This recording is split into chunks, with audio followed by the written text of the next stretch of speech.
And many people go through life never getting in touch with their greatness because of the lack of motivation to push themselves, or because they have not found something that they believe to be worthwhile to challenge them. That many talented persons have gone unnoticed, and the world never had a chance to be exposed to their talent because that person did not take the time to begin to express or to demonstrate or to motivate themselves in the direction to bring that which they came into the universe to bring. Many people will leave the universe without a trace. No one will know they were here. And in fact, under their name, we could put under there, not used up. Will anybody know that you came this way? What contribution are you giving? What will you leave? What will be different because you came this way? That life is our gift to us, that God has given us, and how we live our lives is our gift to God. What kind of gift are you formulating? Is this a gift that you like to take back and do something else before you turn it in? Think about that. What can we do? What are some of the keys that we can begin to use to motivate ourselves when our batteries run low? Because I don't care who you are, I don't care what you do, at some time you are going to get tired. At some time you're going to get in a rut. Seem like nothing you do works out right. And sometimes it just seems like you just don't have the wherewithal or the will to do anything. That sometimes you act like you're punch drunk. You're just wading through life, just doing time day in and day out, looking at non-discriminatory television, anything that's on, just looking. And depressed, feeling powerless, feeling useless, and bored. What do you do? How do you get yourself out of a rut? How do you, when you know you can do more than what you've been doing and you're not doing it and you're discontent with where you are, you get angry at yourself. How do you get out of that rut? How do you motivate yourself? One of the things that we must do is that we must be involved in working on achieving self-mastery. You must work on yourself continuously. Never be satisfied with yourself. Always know that as you invest the effort and time on you, that's the greatest ability that human beings have above animals. See, a dog can't be anything but a dog. Tree can't be anything but a tree. Human being, you've got unlimited potential. You can put effort on you, and by concentrating on you and developing you, you can transform your life wherever you are right now. So you want to work on yourself. You want to read books that inspire you and motivate you. You want to listen to tapes over and over and over again. And I suggest that you listen to tapes when you first get up in the morning. You want to control the spirit of your day. When you first wake up in the morning, your mind is operating at 10.5 wave cycles per second. That's when the subconscious mind is most impressionable. Whatever you hear in the first 20 minutes when you wake up, that will affect the spirit of your day. When you listen to tapes, listen with relaxed belief, believing that this can happen for you. And by listening to them, listen to them over and over and over again, and you will get a breakthrough.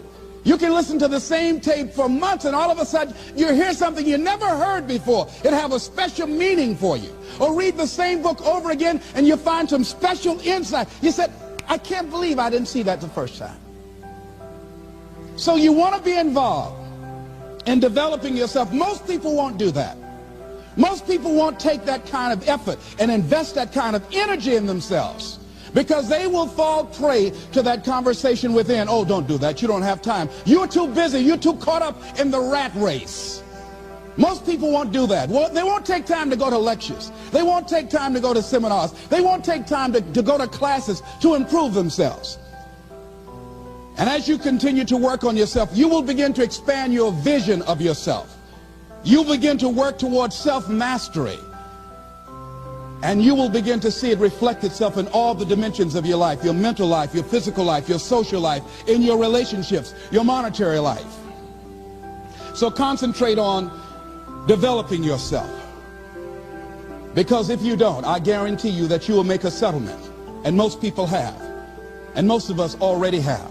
What kind of settlement have you made with your life? Many of us are making in-life settlement. We're settling for less than what we actually deserve.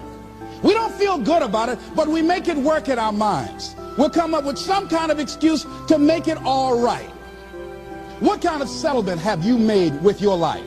Many of us settle for less than what we want out of relationships because we don't have the courage to change them. The next thing is, in order to begin to find some keys to self-motivation to drive yourself, in addition to working on yourself, and as you work on yourself, you feel good about yourself, and as you feel better about yourself, you treat yourself differently. Develop a health plan. See, you can't feel well and do well if you don't have good health. You can't perform if you don't have your health. Your health is valuable. Develop a health plan. A plan that you will follow, because this is the only vehicle that you have to carry you through this experience called life. And you want to take good care of it because you love you enough. You care enough about you. And that's not easy.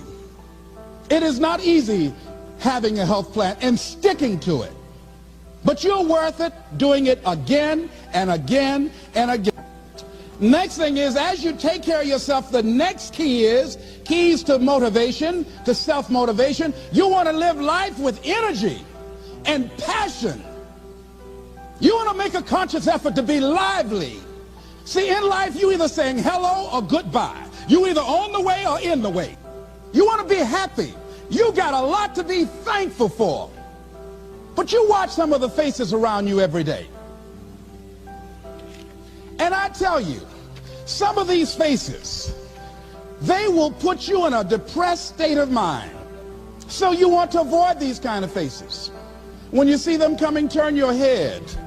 The things that you say to yourself, you want to watch them, and in watching them, you want to take charge. So you've got to learn to stand up to yourself inside yourself and short circuit, override that conversation that's always going on. 85% of what that conversation will tell you is negative. It's negative. It will tell you you're tired when you really are not tired. It will tell you you can't do it. It will fill you with fear. So you've got to watch that conversation. And when you find it going on, you've got to stand up to it and say, I'm going to do this anyhow. I'm afraid, but I'm afraid not to do it. And I'm not going to let you stop me. The biggest challenge that you will have in life is you. There's an old African proverb that says, if there's no enemy within, the enemy outside can do us no harm. The next thing that is a key to self-motivation is that you've got to ask yourself, what do I want out of life? What do you want out of life? What do you want out of a job? What do you want out of a career? What do you want out of a relationship? What do you want? What gives you your life? How will you know when you got it? What will make you happy? You need to know. You need to start asking yourself some questions. What do I really, really, truly want? You need to be exact about that. Don't be vague. Oh, I just want to be happy. That's too vague. What will make you happy? How will you know when you got it? Zero in on it. Be exact. Be specific. And as you do that, that will stimulate that superconscious mind, or the reticular activating system of your mind, that will begin to find those things, to identify with it. And once you begin to determine that which you want, take the time to write it down. Don't just think about it. Write it down. That is a subjective process that engages the subconscious mind. Write it down. Once you write it down, read it 3 times a day, morning, noon, and night. Why is that important? Because what it will do, it will cause you to focus. It will cause you to concentrate. When that other conversation is going on telling you what you cannot do, telling you all of the impossibilities and all of the obstacles, your concentrating will begin to create a larger vision within yourself, and you start looking for and seeing some new opportunities. You start creating some openings for yourself. As you begin to read that every day, day in and day out, that will make you focus. That will discipline your thinking. And you'll get all kind of creative ideas. As I talk to you right now, being involved in this immersion process, you're going to create some openings for yourself. You're going to get some ideas. You're going to feel your adrenaline flowing, and you're going to think about something, some idea you had. You say, I want to go back and I'm going to look at that again from a different vantage point, not from the level of the problem or the obstacles that I encountered, but from a higher vantage point.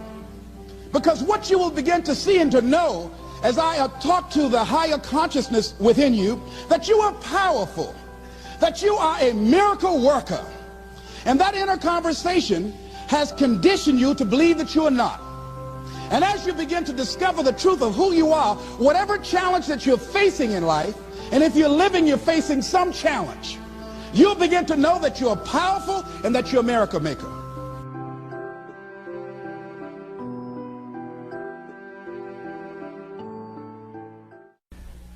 Let's look at how we can begin to keep our commitments. Remembering what Dr. Robert Anthony said about results. When you keep your commitments, you're able to produce some different kinds of results in your life. So how can we keep our commitments? And do we keep all commitments? No, we don't.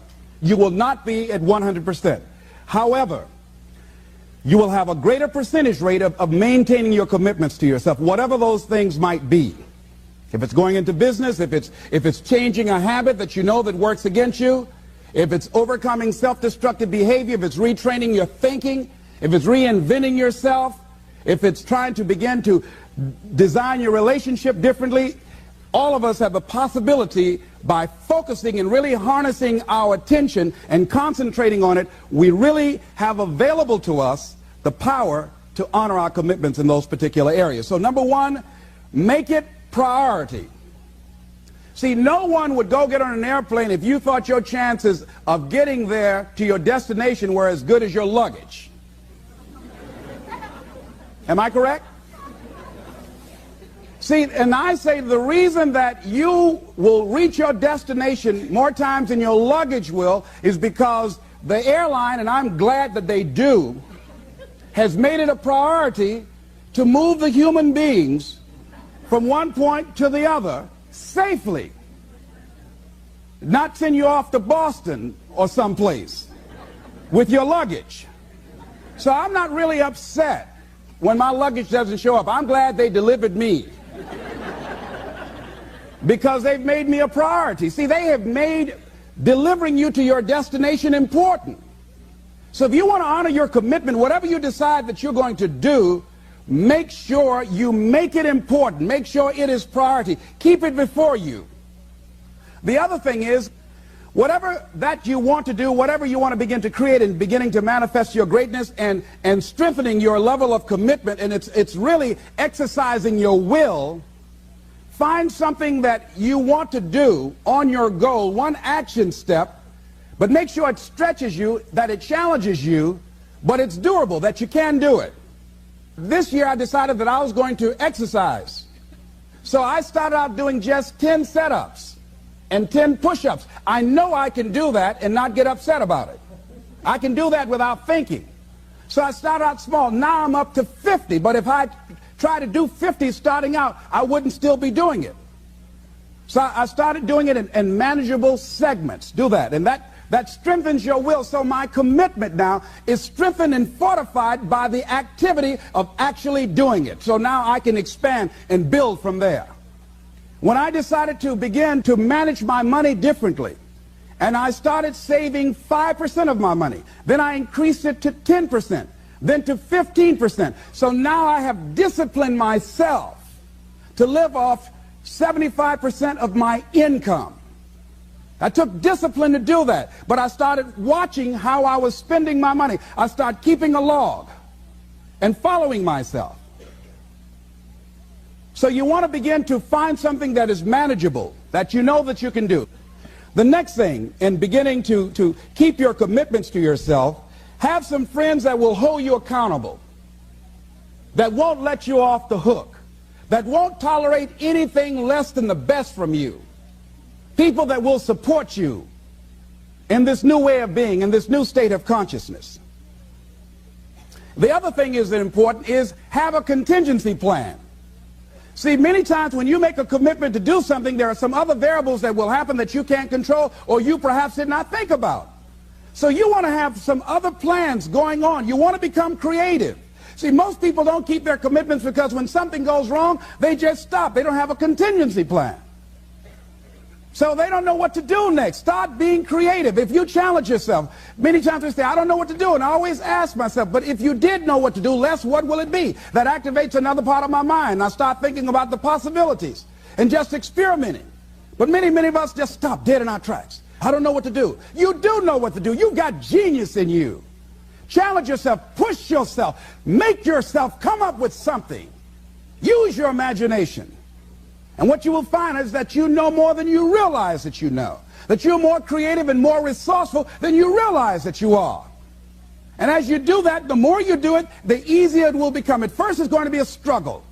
And after you get into a certain level of consciousness, you will ask yourself, how is it that I didn't see this before? At the level that I'm managing my business now, they say consciousness is what we are. I literally look at myself and say, how is it that I didn't do this before? Why is it that I couldn't see this before? And the reason that I didn't see it before, because I didn't challenge myself. I didn't put myself out here. See, the reason that most of us go through life never discovering our true greatness, literally walking, breathing corpses, the uncommitted life isn't worth living. Why? Because it doesn't produce anything. See, you only make things happen. Your life only counts. You only make a difference when you are committed.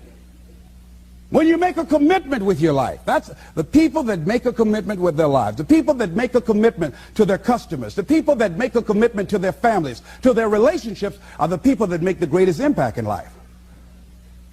What is commitment? Commitment is the salesman who says, look here, I'm going to make $1,000 today and I'm not going home. You can turn the lights out. The janitors could be here running the vacuum cleaner. I'm not leaving here till I do it. I used to be a door-to-door salesman. I had X number of TVs. I had a minimum amount that I knew I had to sell every day in order to provide for my mother, who was ill at the time, who had lost her job at the M&M cafeteria because of arthritis. And I said, I'm going to go door to door, and sometimes I would not come home until 1 o'clock at night, knocking on people's door, people closing. What do you want? Would you like to buy a nice working month's television set, no money down? No. What about an Emerson TV? No. Thank you very much. Do you know anybody else that would be interested? No. Thank you very kindly. Knock on another. Hello. Would you like to buy a nice working television set, no money down? No, get away from our door. Thank you very kindly. Do you know anybody else would be? Yeah, my cousin, he lives 2 doors down. Thank you very kindly. I tell him you sent me. When I heard your cousin told me that you wanted to buy a television set, told me to come here and talk to you, we got a special discount for you. Yes, come in, I'm interested. I would just keep right on. I would not go home until I did it. It's an interesting thing, ladies and gentlemen, that when we put ourselves in a situation where we say we're going to do it, it puts you in another zone where the universe responds to you. When you have that kind of consciousness, see, the universe responds to the man or woman that refuses to be denied, because that is your commitment. That business that you want, that book you want to write, that dream that you have of controlling your destiny, that is yours. That power to create that and to manifest that, that is yours. That's available to you. But you've got to be willing to stand there and face disappointment, not have support, feel lonely, doubt yourself sometimes, be rejected again and again and again, become bankrupt if necessary, again and again and again, and refuse to turn around until life gives it up. Nothing can resist a person that has that kind of commitment. The people that have made a difference on the planet. When John F. Kennedy said, we will go to the moon in the next decade, he spoke it. That was a commitment, and people shared that vision. People bought into that. We've had all kinds of examples in history where people have made declarations, who have committed their lives to bring about a difference. There are people who are taking a stand today against hunger. I guarantee you it will be a part of our past at some point in time. Someone took a stand against polio. It no longer plagues us as it once did, because someone said, it is my commitment to eradicate it from the face of the earth. Someone made the commitment. The reason that we're here and enjoying the democracy that we have, someone made a commitment that whatever is required, If it means that I die, I remember Paul Robeson, here I stand for I can do no other. And that's how you must be. Commitment means standing up for your life. It means honoring yourself. It means beginning to say and to see and recognize your alignment and oneness with the universe. And that you are a channel for life to express through. And we short-circuit it with anger. We short-circuit it with fear. We short-circuit it with envy. We short-circuit it by being lazy or apathetic or giving up easily. Why? We say, oh, it's too hard, it's too hard. We don't challenge our spirit. Ladies and gentlemen, there's nothing as powerful as the human spirit. You can't destroy it. You can pervert it, but you can't destroy it. I was reading Man's Search for Meaning by Viktor Frankl. What a powerful book. I'm reading it now for the 7th time. And he gives so many graphic examples of the power of the human spirit.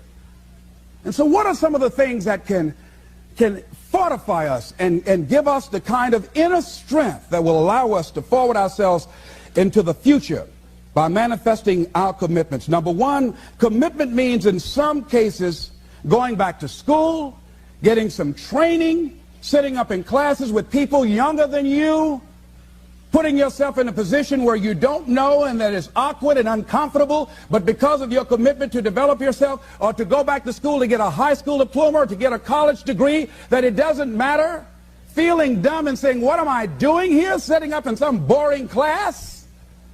Commitment could mean a lot of things. It could mean that you begin to go back. You got to back up sometimes. It means to back up and not give up, to regroup, back up and regroup and come back again. Because life has waylaid you, because you got knocked down. I know when I was working on my dream, there were times I lost my house at one point. I lost my car. I was broke. My credit was bad. I was sleeping at different friends' houses on their couch or on the floor. There were times, months, that I slept on the floor of my office and got up early and dressed before my staff got there to give them the impression that I got there early before they did.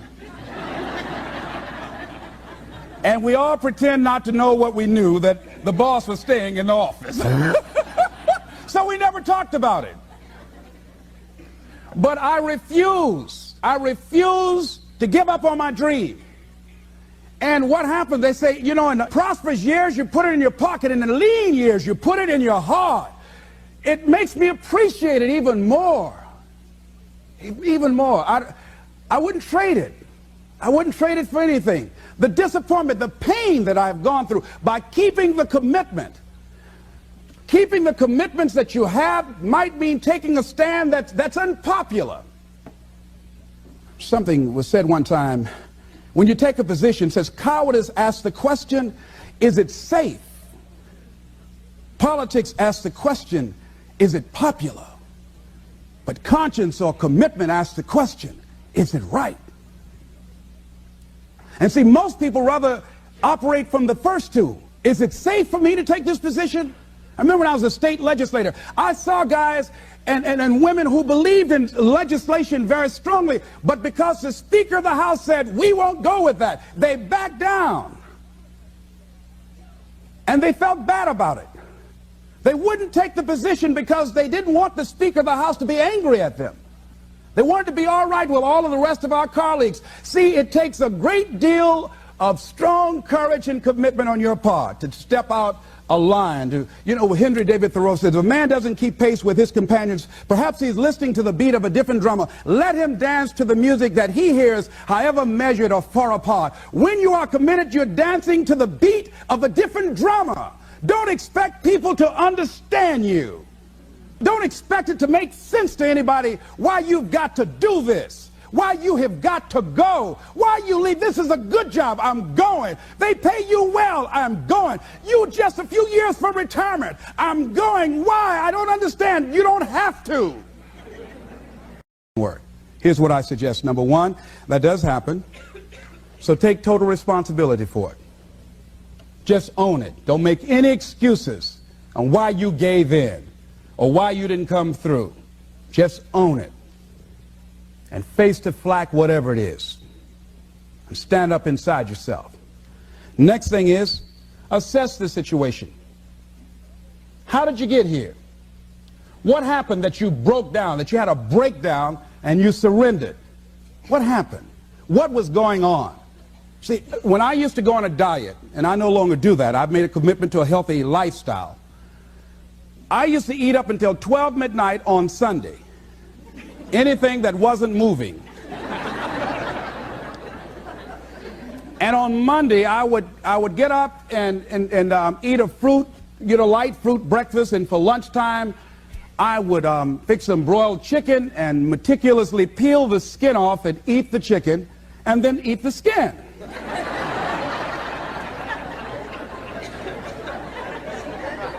Do 5 setups, look in the mirror, and become discouraged because my stomach doesn't look like a washboard or one of the Avon Haley dances.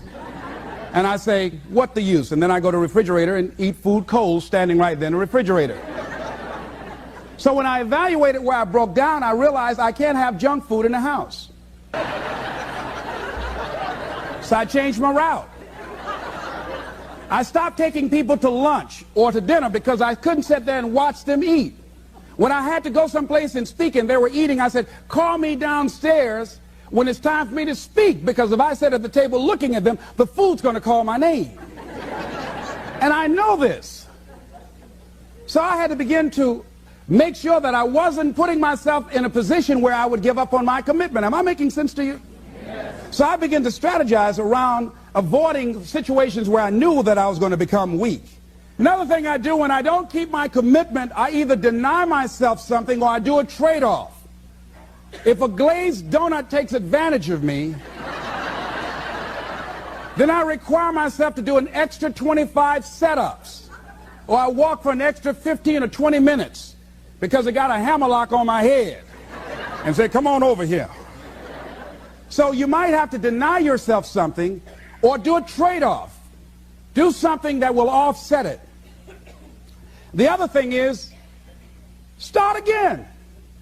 So what? You fell flat on your face. So what? Start again. Learn from the experience and start again. Don't count yourself out. Don't sentence yourself to a lifetime of being miserable, a lifetime of being broke, a lifetime of being unhealthy, a lifetime of being in a relationship that is no longer fulfilling to you. A lifetime of working on a job that does not bring you satisfaction, that's not giving you the creative urge that you need and that got to have in your life that stimulates you. Don't sentence yourself like that. You are a human being. Don't volunteer your life that way. Your life has too much value to the universe. You've got something to contribute. You've got something to give. And so what if you make a commitment and you're not able to do it like a pro? That you're not good as everybody else. Live in the moment. I like what this says. Look to this day, for it is life, the very life of life. In its brief course lie all the realities and verities of existence, the bliss of growth, the splendor of action, the glory of power. For yesterday is but a dream, and tomorrow is only a vision. But today well lived makes every yesterday a dream of happiness, and every tomorrow a vision of hope. Look well, therefore, to this day. See, if we just start enjoying where we are, if we make that kind of commitment to enjoy where we are, to experience the experience of life where we are, to do all we can right now where we are. Forget about the mistakes yesterday. Forget about all your failures yesterday. Forget about what you don't have. That's not important. Only thing that we have is right now.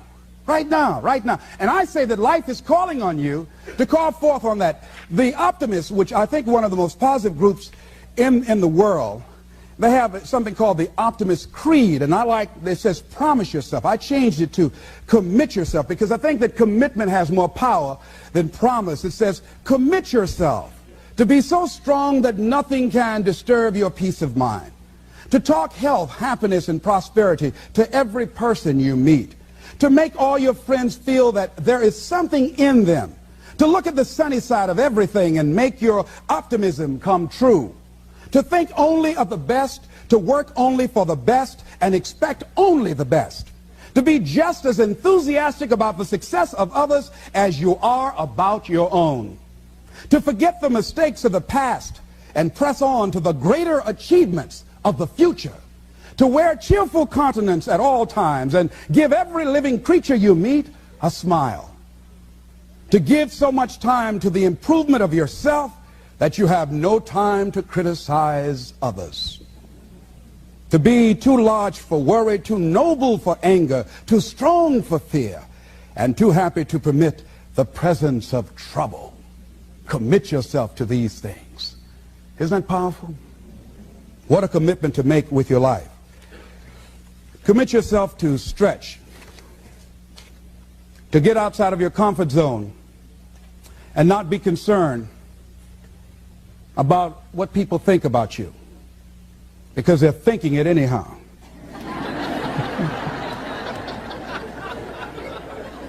Don't worry about what they will say. They're already saying it. So what do you care? Decide that your life has so much meaning to the planet. Decide that you have something to give. That's why you're here. See, you didn't just show up. You brought something here. You're on a journey. You have a destination, mission to achieve, to do, to implement, to perform, to experience. Decide to commit yourself to be an adventurer in life. Look out on life around you. Look within yourself and say, where is it in my life that I need to make a commitment right now? Where is it? That it might be for your health. It might be to be a happier person. It might be to make a difference in your community. It might be that. Where is it? I say that commitment shows up, and the man or woman who has some idea, some dream that they've been nurturing within themselves, and no one believed it, no one saw it for them, that they weren't masters at it, they weren't experts at it, no one would build a statue and ever call their name and recognize them. They never made it to the front page of the newspaper, but they had something that was theirs, something that was their baby, something that they loved and they believed in, and they just did what they could with what God gave them with their dream. Commitment shows up, and people that are willing to give themselves a chance, who look at their lives, look within themselves and say, I know that this just cannot be it for my life. I know that there's something I'm supposed to do. I don't know right now. Or maybe you do know. Maybe you do know, and you've talked yourself out of it. And I understand that. Because I'm late. No. Everything happens as it should. I got the courage to step out, to become committed. I was seriously not serious before. And I decided, it took me some time to build up the courage to become committed because it frightened me. So I understand wrestling with it. I wish I could tell you I've been doing this for 20 years. I haven't. I'm just glad that I decided to become committed before I left here. And wherever you are, decide that you're going to commit your life now. And let it show up in your contribution. Let it show up in what you have to share. And whatever commitment that you make, honor your commitment as yourself. Honor your word as yourself. Whatever you put out there, do it with what you've got.